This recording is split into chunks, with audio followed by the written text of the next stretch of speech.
ஒன்று. பசுபதிநாத் கோவில், காத்மாண்டு. நமது ஆன்மீகப் பயணத்தின் முதல் தலம் நேபாளத்தின் தலைநகர் காத்மாண்டுவில் உள்ள உலகப் புகழ் பெற்ற பசுபதிநாத் கோவில். பாக்மதி ஆற்றங்கரையில் அமைந்துள்ளது. சிவபெருமானுக்கு அர்ப்பணிக்கப்பட்ட மிகப் பழமையான கோவில்களில் ஒன்றாகும்.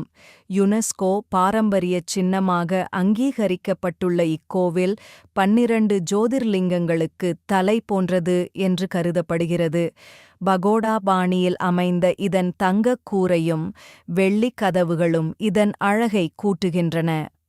இங்குள்ள 4 முகங்களைக் கொண்ட லிங்கம் மிகவும் விசேஷமானது. இந்தியாவிலிருந்து காசிக்குச் செல்பவர்கள் பசுபதிநாத்தையும் தரிசித்தால்தான் முழுமையான பலன் கிடைக்கும் என்பது ஐதீகம். 2. ஜாங்கு நாராயண் கோயில், பக்தபூர்.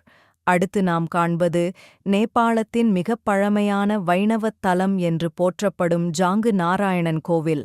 இது கிபி 4ஆம் நூற்றாண்டில் லிச்சாவி மன்னர்களால் கட்டப்பட்டது. ஒரு சிறிய குன்றின் மேல் அமைந்துள்ள இக்கோவிலில் திருமால் ஜாங்கு நாராயணராக அருள்பாலிக்கிறார். இங்குள்ள கல்வெட்டுகள் நேபாள வரலாற்றின் மிக முக்கியமான சான்றுகளாகும். குறிப்பாக கருடன் மீது அமர்ந்திருக்கும் விஷ்ணுவின் சிற்பம் மிக நுணுக்கமாகச் செதுக்கப்பட்டுள்ளது. நேபாள நாட்டின் 10 ரூபாய் பணத்தாளிலேயே இக்கோவிலின் சிற்பம் இடம்பெற்றிருப்பது இதன் பெருமைக்கு ஒரு சான்றாகும்.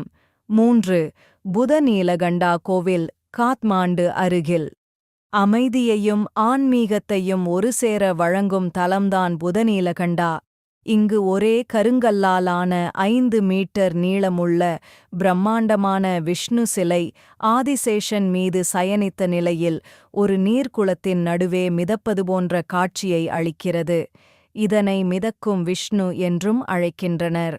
1000 ஆண்டுகளுக்கு மேலான பழமை வாய்ந்த இச்சிற்பம் எப்படி தண்ணீரில் மிதக்கிறது என்பது இன்றும் ஒரு வியக்கத்தக்க விஷயமாகவே உள்ளது.